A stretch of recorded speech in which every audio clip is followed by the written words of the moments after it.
gozamos de estar un día más en la casa del Señor. No hay muchos amén. Dios les bendiga, mis hermanos. Amén. Gloria a Dios, aleluya.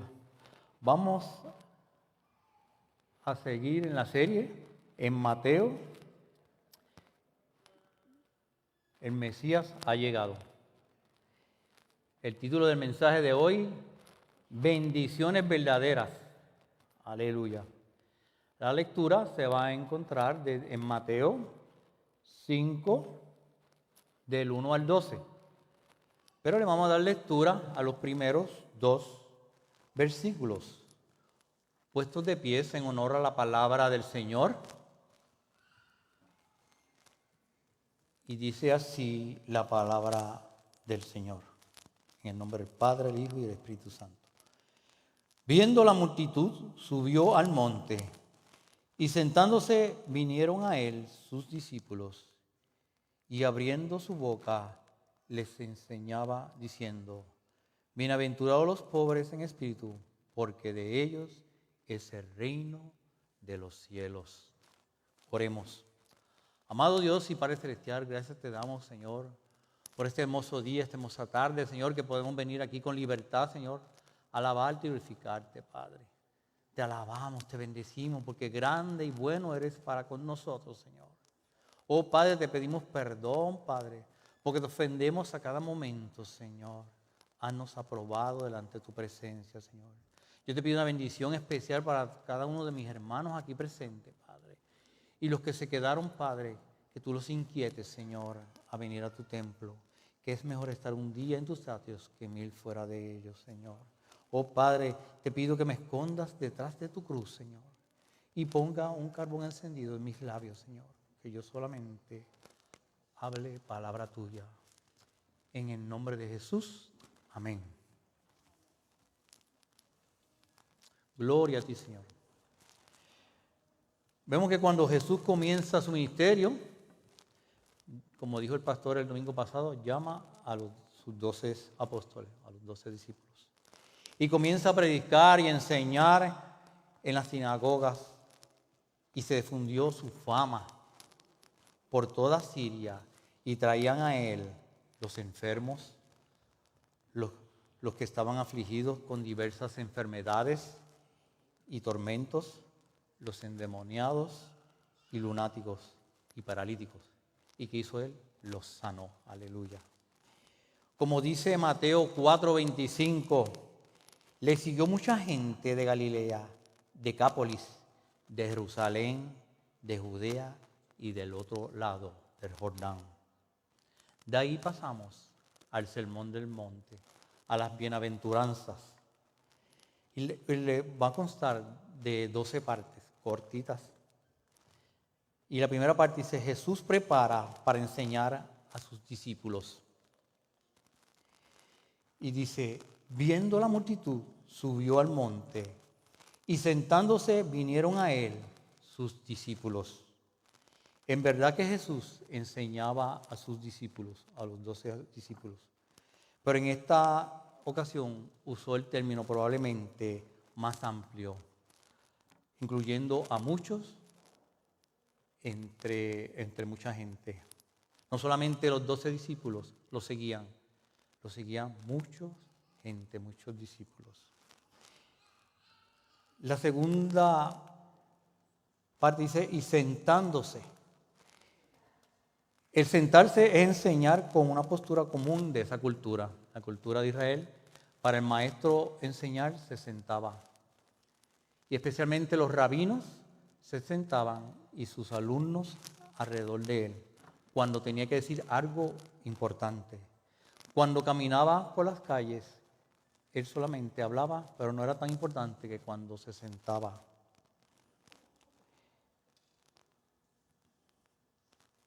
Dice, esa postura era aceptada por los maestros de las sinagogas. Y lo podemos ver en Mateo 13:2, Mateo 23:2 y 24:3. Pero vamos a leer en Mateo 13:2 lo que Jesús hizo. Y se le juntó mucha gente, y entrando él en la barca, se sentó, y toda la gente estaba en la playa. O sea que para enseñar se sentó en la barca y desde la barca ese viento llevó su palabra y ellos escuchaban. No necesitaban micrófono como necesitamos hoy en día. La naturaleza lo ayudaba a enviar su palabra. Aleluya. Dice, y vinieron a él sus discípulos, es la última parte del verso. Como les dije anteriormente, se refiere a mucha gente en términos amplios. Y vemos que le seguían, no solamente sus discípulos. Aleluya. En la segunda parte, Jesús comienza a enseñar. Dice, y abriendo su boca, enseñaba. Esto significa que Jesús usó su voz de manera fuerte para alcanzar esa multitud. Sabemos que Él subió a un lugar alto, a un monte. Y desde el monte, Él hablaba. Él alzaba su voz con trompeta y publicaba la salvación, aleluya, a lo largo y lo ancho, como un hombre que tenía algo que decir, el cual deseaba que su público escuchara y lo sintiera. Como están ustedes ahí escuchando, deberían también escuchar y sentir, aleluya. Es el sermón del monte, son como los 10 mandamientos que hubieron en el Antiguo Testamento. El sermón del monte de Jesús nos dice cómo debemos de vivir. Y es como la declaración del reino de Dios. Expresa las implicaciones espirituales del reino de Jesús en nuestras vidas. Aleluya. Es claro que el sermón del monte tuvo un impacto importante en la iglesia primitiva. Los cristianos primitivos hacen referencia constantemente y sus vidas demuestran la gloria de los discípulos radicales. Vemos que en los libros, los evangelios, nos muestran, además de Mateo, las bienaventuranzas.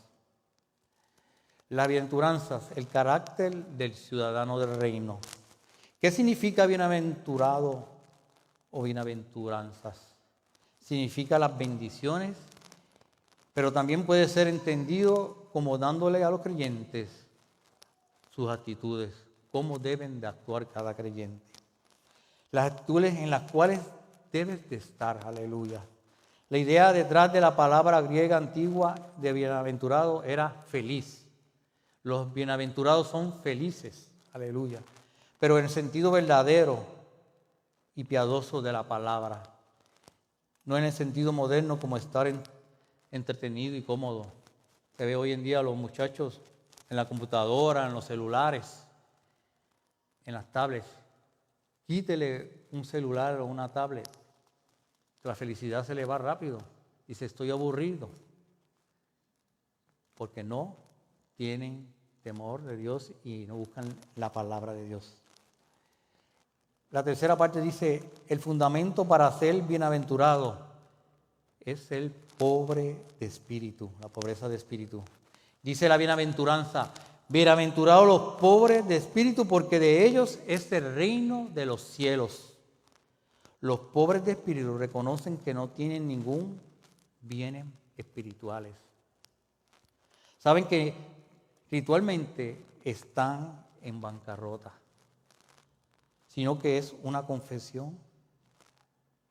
Somos pecadores, rebeldes y absolutos, sin virtudes morales adecuadas para encomendarnos a Dios. Aleluya. Esta bienaventuranza es la primera, porque ahí está donde empezamos con Dios. Todos empezamos ahí. No significa que los primeros bienaventurados son los puros o los santos o los espirituales. La bienaventuranza no empiezan alabándote que eres puro o santo. Podemos estar pobres de espíritus, o somos todos pecadores, porque todos empezamos ahí. Cuando reconocemos a Jesucristo, todos empezamos pobres de espíritu. Dice el final del verso, porque de ellos es el reino de los cielos. Aleluya. Ellos reciben el reino de los cielos porque la pobreza de espíritu es un requisito previo para entrar al reino de los cielos. para recibir el reino de los cielos, aleluya. Y mientras hospedamos ilusiones nuestras, ¿verdad?, de nuestros propios recursos, nuestras propias fuerzas para poder entrar, nunca recibiremos de Dios lo que necesitamos absolutamente.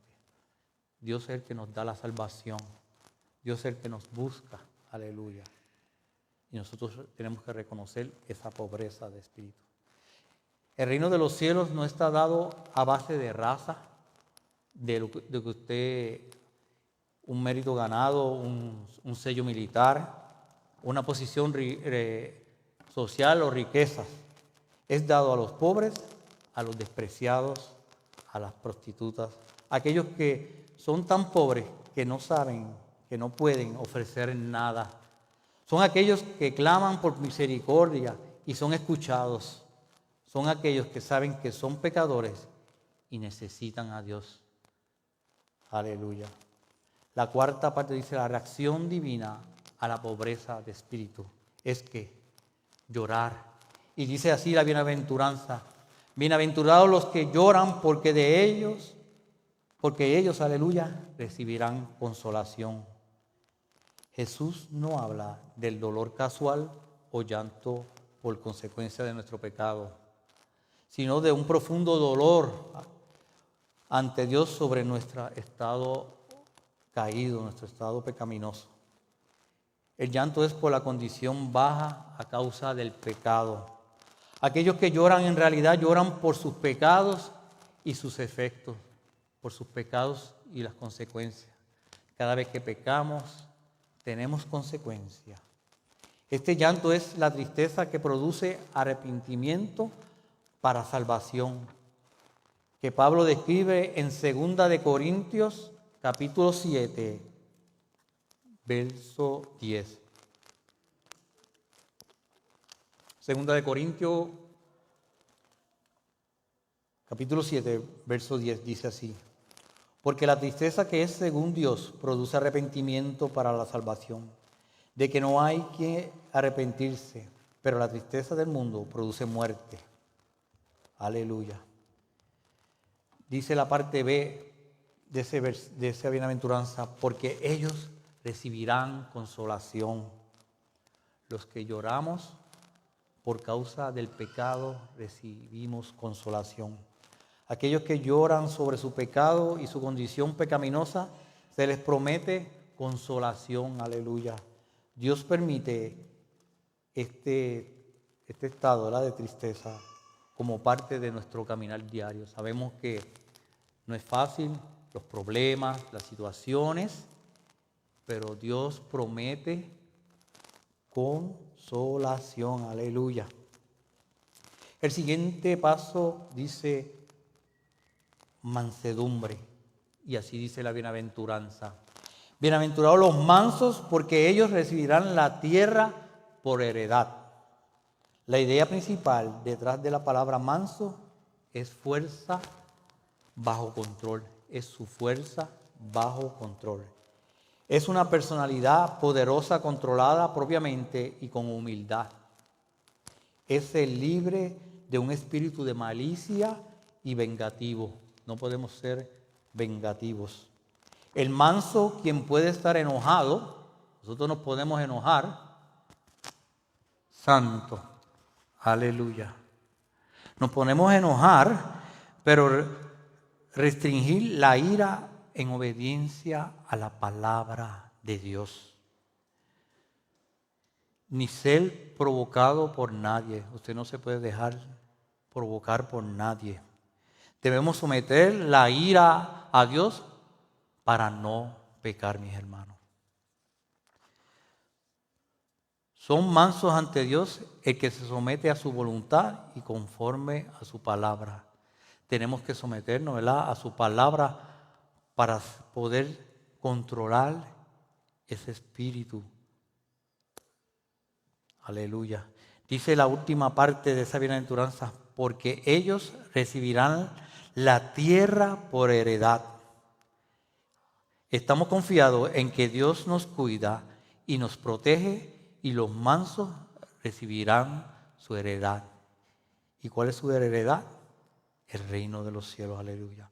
A través de las primeras bienaventuranzas, notamos que el hombre natural no encuentra felicidad o bienaventuranza en pobreza espiritual, o llanto o mansedumbre. Estas son bendiciones para el hombre espiritual, aquellos que son criaturas nuevas en Jesús, aquellos que han recibido a Jesús como Salvador.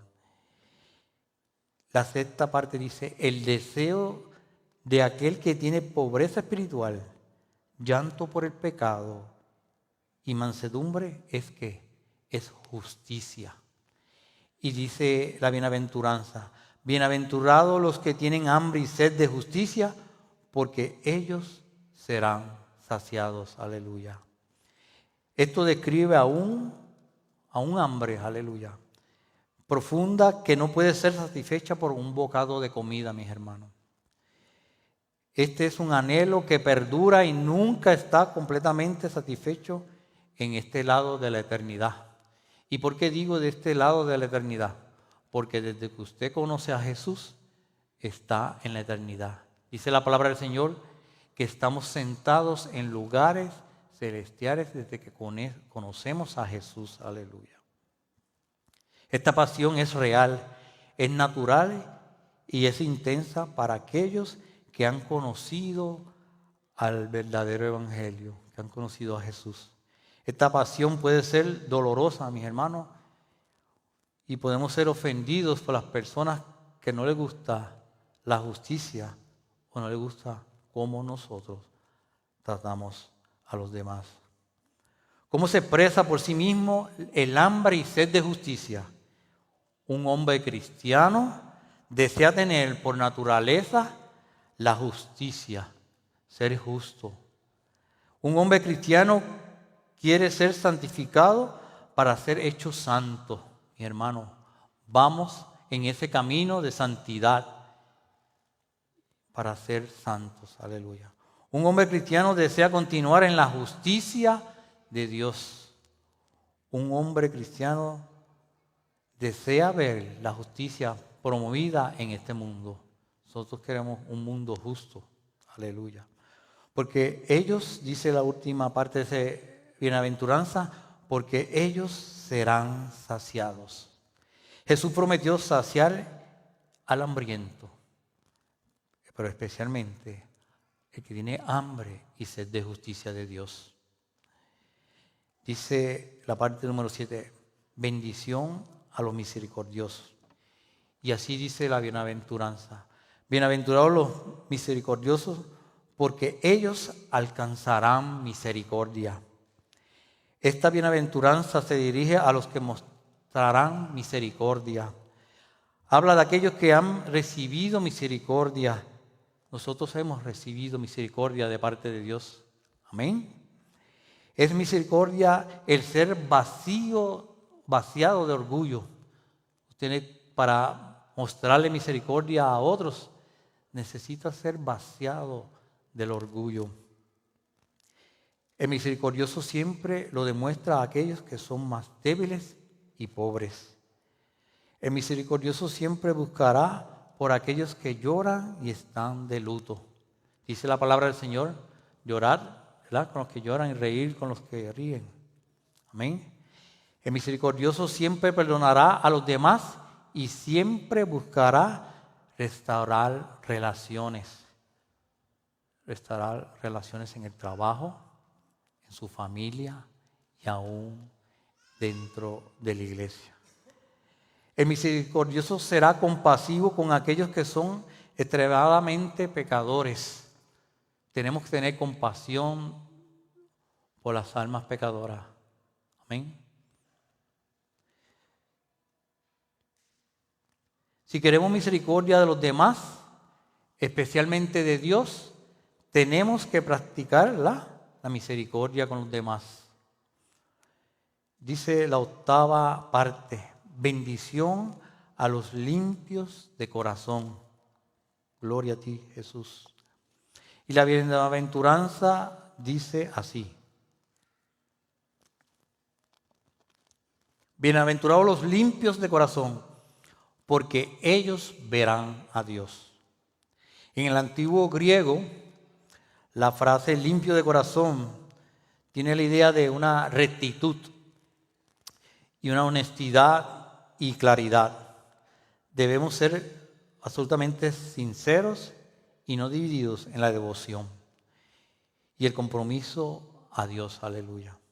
Jesús no nos dijo, bienaventurados los limpios de ceremonia de vestido. O sea que no por vestir bien e ir a la casa de Dios somos limpios de corazón. No por comidas tampoco, mis hermanos los adventistas, no tienes que abstenerte de esto y de esto para ir al cielo. Sino, dice Jesús, los bienaventurados son los limpios de corazón, aleluya. ¿Por qué? Porque ellos verán a Dios. Los limpios de corazón recibirán la recompensa más maravillosa. ¿Qué dice? Que veremos a Dios. Ellos gozarán de la gran intimidad con Dios, más de lo que puede ustedes imaginar. Ese tú a tú con Dios, aleluya. Los pecadores contaminados de codicia, opresión, lujuria, tienen un efecto de ceguera espiritual. Y los limpios de corazón son libres de esa contaminación. Dice que debemos darle los frutos. Los frutos del Espíritu son benignidad, bondad. Y los frutos de la carne son los que acabamos de leer. Así que de los limpios de corazón, ellos son los que verán al Señor. Las personas limpias de corazón pueden ver a Dios en su naturaleza. Pueden verlo en las Escrituras. Cuando usted lee la palabra, ve a Dios ahí.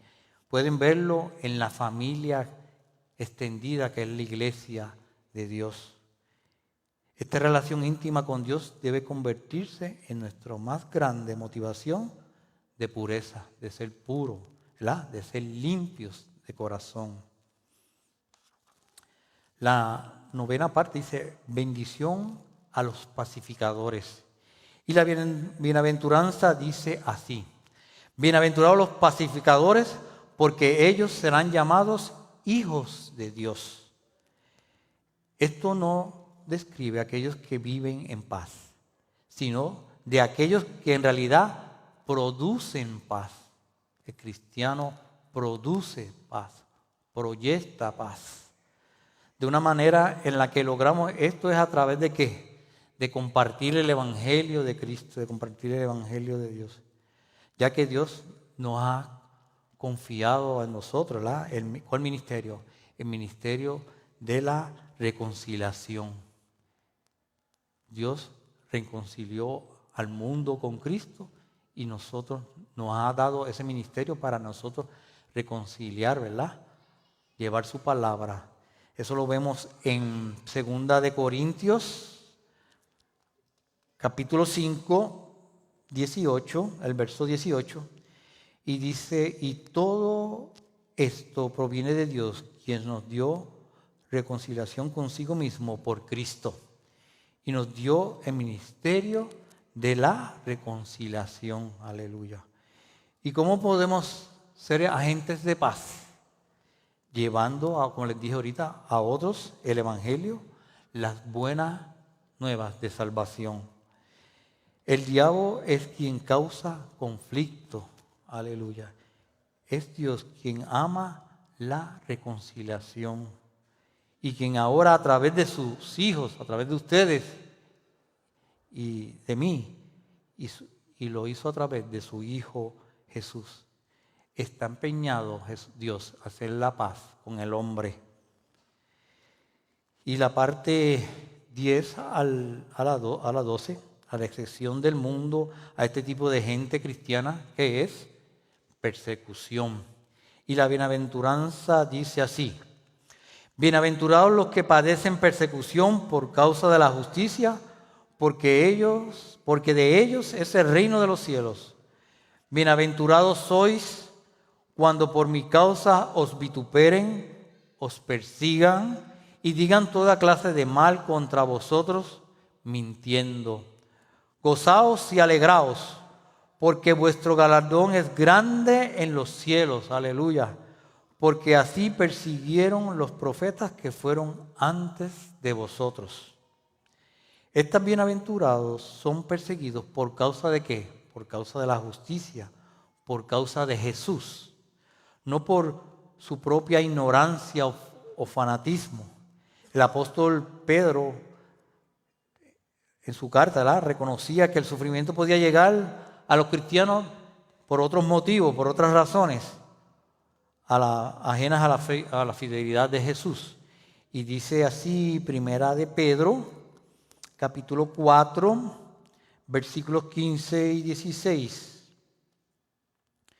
Dice así: así que ninguno de vosotros padezca como homicida, o ladrón, o malhechor, o por entremeterse en lo ajeno, pero si alguno parece como cristiano, o sea que padece como cristiano, no se avergüence, sino glorifique a Dios por ello. Así que Jesús añade una octava bienaventuranza y es una doble. Aquellos que por su lealtad soportan el sufrimiento.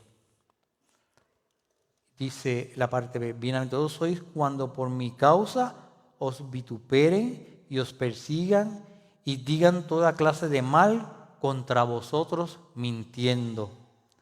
Jesús incluye insultos dentro de la esfera de la persecución, y no solamente físicos, sino también de torturas.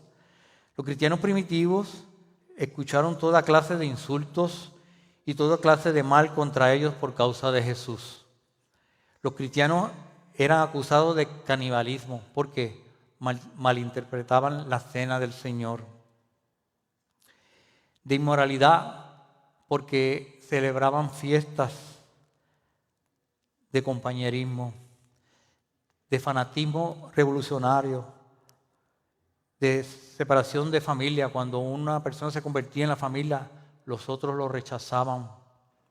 Y eso ha pasado actualmente en las familias de hoy en día. Y los acusaban de traición a Roma, al César, porque César se creía Dios. Dice la última parte de esa bienaventuranza, dice: gozaos y alegraos. Literalmente podemos traducir esta frase porque al perseguido es como brincar de alegría. Dice: gozaos y alegraos, brincar de alegría, aleluya. ¿Por qué? Porque el perseguido tendrá un galardón, aleluya, en los reinos de los cielos. Y porque los perseguidos tienen la buena compañía de ¿quiénes? De los apóstoles, de los profetas, ¿verdad?, que estuvieron anterior a ellos y fueron perseguidos. Gloria a ti, Señor. No obstante, el mundo persigue a la gente buena, porque los valores y los caracteres expresados en la bienaventuranza son tan opuestos a la manera de pensar del mundo de hoy. La sociedad donde vivimos no practica las bienaventuranzas, son opuestas. Nuestra persecución tal vez no sea mucho en comparación con otras, con aquellos tiempos. Pero si nadie habla mal de ti, ¿son estas bienaventuranzas un rasgo en tu vida? Si alguien no te dice algo por ser cristiano, pregúntese si estas bienaventuranzas son rasgos en su vida. Vamos a ir concluyendo. Dice: las bienaventuranzas no son solo una lista de actitudes ideales para nosotros, sino cómo debemos de vivir como ciudadanos del reino de los cielos. Al final, estas promesas y estas bendiciones son recordatorios de la esperanza que tenemos en Cristo Jesús. ¿Y cuál es esa esperanza que tenemos en Cristo Jesús? Es la vida eterna, aleluya. Vamos a pasar a las aplicaciones. Vamos a la primera aplicación. Dice: buscar la verdadera bendición en Dios, no en las cosas del mundo. Buscar la verdadera bendición en Dios y no en las cosas del mundo. La bienaventuranza nos enseña que la felicidad duradera y la verdadera bendición provienen de Dios. Aleluya. No las riquezas, no es el éxito temporal. Evalúa dónde estás buscando tu felicidad. Evaluemos, ¿verdad?, dónde estamos buscando nuestra felicidad. La segunda aplicación dice, refleja el carácter de Cristo en tu vida diaria. Las bienaventuranzas describen las actitudes de un seguidor de Cristo. Tenemos que desarrollar humildad, mansedumbre, como dice la bienaventuranza, misericordia y un corazón puro en tu interacción, ¿verdad?, con las demás personas. Cómo nos relacionamos con las demás personas. Tenemos que ser humildes, mansos y misericordiosos con los demás. Aleluya. Y la tercera aplicación y última, prepárate para enfrentar la oposición por tu fe. Jesús promete bendición a los que sufren persecución por seguirle. No temas a enfrentar dificultades o por serle fiel a Cristo, sabiendo que la recompensa del reino de los cielos, nuestra recompensa es el reino de los cielos. Aleluya. Este mensaje en el día de hoy desafía a vivir de una manera radical, buscando primero el reino de Dios y su justicia, confiando en la bendición de Dios. Es mucho mayor que cualquier cosa que el mundo pueda ofrecernos o el mundo pueda darnos. ¿Está siendo usted un ciudadano del reino de los cielos, mis hermanos? Los dejo con esa pregunta. ¿Está siendo usted un ciudadano del cielo? Mediten en esa pregunta. Dios me los bendiga. Hasta aquí mi parte. Oremos. Amado Dios y Padre Celestial, te damos gracias, mi Jesús, por tu palabra. Permite que tu palabra cale en lo más profundo de nuestros corazones, Señor, y la pongamos por obra, Señor. Bendice a tu pueblo, a lo sensible a tu palabra, Padre, y que ellos la puedan poner por obra en el nombre poderoso de Jesús. Amén.